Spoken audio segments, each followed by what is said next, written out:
Bem, estamos entrando para a nossa quarta noite, onde a gente vai conversar sobre o autocuidado intelectual e o autocuidado físico. Bem, o autocuidado intelectual, a gente fica pensando que ele é reservado somente aos intelectuais, né? Quem não é intelectual talvez não precisa desenvolver tanto. Um grande equívoco. Na verdade, o autocuidado intelectual é tudo aquilo que diz respeito a possibilitar a minha mente ir além. Por quê? Porque a gente hoje sabe que a nossa mente pode ir até onde a gente quiser que ela vá. A gente sabe pelos neurocientistas, pelas pesquisas que tem hoje em dia, que o nosso cérebro é extremamente elástico. Ele ali aprende, ele está pronto para absorver muitas e muitas coisas. Então, o autocuidado intelectual é tudo aquilo que eu estou me proporcionando para tornar a minha mente maior, mais aberta, mais flexível, tudo aquilo que nos gere novos conhecimentos. Então, quem não precisa, né? Então, o que eu posso fazer para conseguir desenvolver o autocuidado intelectual? Então, tem várias coisas que vocês podem fazer. E são coisas bem simples, nada demais. Mas é um exercício, como todo o autocuidado que vocês já viram até aqui, né? É exercitar, é incluir essas coisas no dia a dia. Uma das coisas que nos ajuda muito a desenvolver o autocuidado intelectual é a leitura. Tá? Eu já falei dela para vocês em outros momentos. A leitura nos possibilita muitos aprendizados. Como eu já disse, nos oportuniza conhecer sobre as coisas e nos oportuniza conhecer sobre nós mesmos. Isso é muito importante, isso é muito necessário. Além disso, além da leitura, uma das coisas que eu acho que vale muito a gente fazer e que os neurologistas indicam bastante é fazer as cruzadinhas, né? É fazer quebra-cabeça. Isso parece coisa de criança, parece tipo quebra-cabeça. Não, mas tem quebra-cabeças de muitas peças. A gente pode se colocar esse desafio de fazer essa engenhoca ali, de montar, de criar, de poder ver onde é que se encaixa. Isso é um exercício necessário para nossa vida, porque também a gente precisa fazer esses encaixes, né, no nosso dia a dia. Uma outra dica que eu vejo que tem pessoas que estão se aventurando bem mais do que antigamente é aprender um novo idioma. A gente acreditava que só tinha um tempo para aprender isso. Ah, era na adolescência e deu. Bem, hoje a gente já sabe que na infância se aprende com muita facilidade na infância, assim como a gente sabe que a gente pode aprender ele mais adiante na vida. Não tem tempo, não tem hora, não tem idade, né? Então, aprender um novo idioma exige do nosso cérebro esse exercício de ampliar um pouco mais. Então, ele é extremamente necessário. Se vocês têm um idioma que vocês têm vontade de fazer, façam.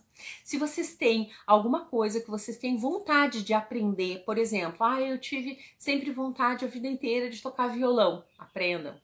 Eu tive a vontade a vida inteira de correr, corram, sabe? Tudo aquilo que vocês têm vontade de aprender, façam. Não existe limite de tempo. Existe sim algumas imposições que a vida nos coloca, alguns limites, digamos assim, físicos ou às vezes de tempo que a gente não pode fazer. Mas dentro da tua realidade, de novo eu digo, vai acomodando aquilo que é possível fazer. Isso é muito importante, tá? Muito, muito, muito bacana. Uma outra coisa que eu acho que é interessante a gente começar a se dar conta e a praticar, muitos de vocês já devem ter ouvido falar sobre isso, mas eu quis trazer igual, que é aquela coisa de tu tornar a tua rotina criativa, de não fazer sempre as mesmas coisas, mesmo que vocês tenham que fazer algumas tarefas repetitivas. Por exemplo, ir ao trabalho, troquem de rua, não vão pela mesma rua. Eu tenho que ir ao mercado. Vão por ruas diferentes, façam trajetos novos. Eu tenho sei lá, fazer uma comida, um arroz. Hoje eu vou fazer esse arroz diferente. Eu vou fazer uma receita de bolo. Quem sabe hoje eu incremento, coloco alguma coisa diferente nele. Então, é tu criar em cima da rotina. A gente diz, Patrícia, mas tem que fazer sempre tudo igual, da mesma forma. Depende. Depende como tá a tua criatividade. A gente pode sim criar muitas coisas, mesmo com os recursos que a gente tem. Então isso vale muito a pena fazer, gente. Eu gostaria muito que vocês pudessem flexibilizar, né? Eu acho que o autocuidado intelectual, ele fala muito disso, assim, do quanto a gente pode flexibilizar o nosso aprendizado. E uma dica que eu acho que é muito importante também para a gente trabalhar o autocuidado intelectual Não é só a gente aprender coisas novas, mas pasmem, é também ensinar. A gente acha que é fácil, muitas pessoas, inclusive, têm muita facilidade para ensinar, mas outras tantas não têm. Então, tu tirar um tempinho para te ensinar para uma pessoa uma receita de bolo, tu ensinar como mexe no WhatsApp para o avô, para a avó, ensinar coisas que para ti são bobas, são banais, mas que exigem atenção, cuidado, paciência, estratégia para ensinar o outro a fazer. Então é muito importante, é muito bacana a gente se dar esse tempo de ensinar. E eu também acho, gente, que o ensinar é se doar. Eu sou muito a favor disso, né? Da gente se doar, da gente fazer essa entrega. Eu coloquei para vocês, assim, que eu coloco isso nos meus atendimentos, o quanto eu acho importante a gente dedicar um tempo para esse movimento, né? A gente poder se doar, é poder ensinar, é poder trazer, é poder trocar com as pessoas aquilo que a gente sabe é tão bacana e faz tão bem pra gente, né? Então que vocês também possam dedicar um tempo para ensinar. Tá bom? Então, o autocuidado intelectual, ele envolve um leque grande que tu te permita ser criativo, que tu te permita aprender, que tu te permita ensinar, tá bom? E agora, então, o autocuidado físico. Esse eu digo que é o autocuidado que a gente acredita ser aquele que mais se escuta, né? Ah, tem que cuidar da tua saúde, aí a gente, né, a funila dizendo que a tua saúde ela é apenas física, né? Mas enfim, ele é o mais falado. As pessoas têm feito exames, as pessoas fazem muitas coisas para cuidar do seu físico e isso eu já acho ótimo, que antigamente não tinha, né? Então a gente já tá à frente, né, nesse tempo, pensando que esse autocuidado já tá mais aprimorado. Mas mesmo assim eu vou trazer para vocês algumas coisas, né? Porque este autocuidado, ele é um leque enorme de possibilidades, né? A gente sim precisa cuidar da nossa saúde em termos de exames, colesterol, triglicerídeos, sim, a gente precisa de tudo isso. Mas a gente precisa dar essa olhada geral. A gente pensa que, bom, eu preciso cuidar da minha saúde, então eu preciso ir para academia. Aí daqui a pouco tem pessoas que dizem assim, Patrícia, mas eu tenho horror de ir à academia, então eu não cuido da minha saúde. Gente, olha só, isso é muito limitado, a gente fica muito afunilando as coisas e criando crenças que vão esbarrar o nosso crescimento, o nosso desenvolvimento. Autocuidado físico, ele envolve movimento, é se movimentar, é se colocar ativo perante a vida, é andar a pé, é poder subir escada, descer escada, não usar tanto o elevador. Aqui em Cruzilhada a gente não tem, mas enfim, eu sempre digo, né, usem a escada, caminhem, não use tanto só o carro. Então a gente poder fazer movimentos dentro de casa, brincar com o cachorro, levanta, puxa, mexe em gaveta, arruma coisa, é tu te manter ativo. Praticar um exercício físico é necessário e importante? Sim, gente, vital. Né?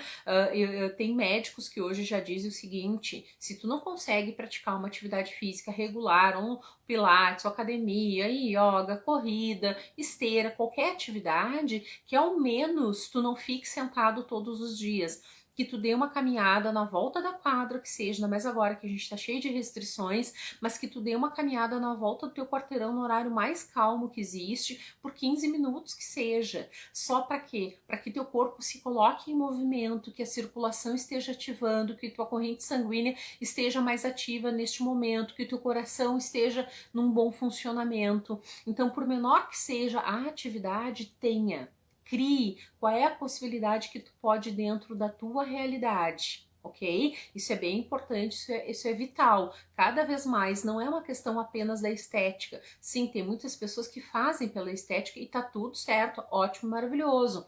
Mas é uma condição física. Nós precisamos organizar os nossos hormônios que são produzidos nos nossos momentos de estresse. A gente ativa muitos hormônios que não nos fazem tão bem, então a gente tem que, em contrapartida, ativar aqueles que nos fazem. Então a atividade física nos proporciona ativar alguns hormônios. Depois eu vou fazer uma postagem para vocês explicando um pouquinho mais sobre isso, tá? Mas é bem interessante. O autocuidado físico, ele também diz respeito as nossas horas de sono, o quanto a gente tem dormido, se a gente tem dormido o suficiente, se a gente acorda descansado ou se a gente está precisando de um pouquinho mais de tempo. Diz respeito também ao tipo de alimentação que eu escolhi fazer, né? Aqui vale a gente dizer em alimentação, não é que eu não posso um dia comer uma fritura, não é que um dia eu não posso comer um doce, mas qual é aquela alimentação padrão? Como tem sido normalmente os meus dias? Observa isso. Se tu na tua observação do teu autocuidado perceber que não tá legal, fiquem atentos. Procure nutricionista se vocês acham que realmente está difícil de fazer sozinho. Procurem sempre, gente, os profissionais que podem dar socorro, que podem dar esse colo, que possam dar esse acolhimento. É muito necessário. Eu sempre digo que muitas coisas que envolvem o autocuidado a gente não vai conseguir fazer sozinha. A gente vai precisar de suporte e isso é super natural. Os profissionais estão aí realmente para nos ajudar, para nos auxiliar. Isso é maravilhoso, não é? Então, pense mais. O que mais, né? O que tem ali além, né, do autocuidado que a gente precisa ter físico? Tem também a questão de cuidar da pele, cuidar do cabelo, cuidar das unhas, cuidar da nossa saúde, se as vitaminas que a gente precisa estão todas ok, se a gente realmente está fazendo os nossos check-ups. A gente precisa dar uma olhada, gente, no nosso todo. É tudo que envolve o nosso movimento, o nosso corpo, o nosso fisiológico. Então, fiquem atentos para isso. Vejam dentro da realidade de vocês o que é possível fazer neste momento para vocês se manterem ativos fisicamente e intelectualmente. É possível, sim. Se vocês querem colocar comentários embaixo dizendo o que vocês estão conseguindo fazer para daqui a pouco servir de inspiração para outras pessoas, façam isso. Se vocês querem dizer, ai Patrícia, mas eu não tô conseguindo, como é que faz isso? Podem me perguntar também, gente. Vamos aproveitar esse momento para troca. Eu estou muito feliz de estar aqui com vocês, de poder estar dividindo o meu tempo, um pouco do conhecimento que eu tenho com vocês. Então vamos nos aproveitar uns aos outros, tá bom? Então eu espero que vocês consigam ver o que vocês estão conseguindo colocar de autocuidado intelectual e físico na vida de vocês e o que ainda precisa ser colocado. Tá? Fique atento, deixe seus comentários e se vocês têm algumas dúvidas, no sábado a gente vai poder conversar e trocar, né, a tempo e a hora, tá bom? Um abração para todos vocês, fiquem bem.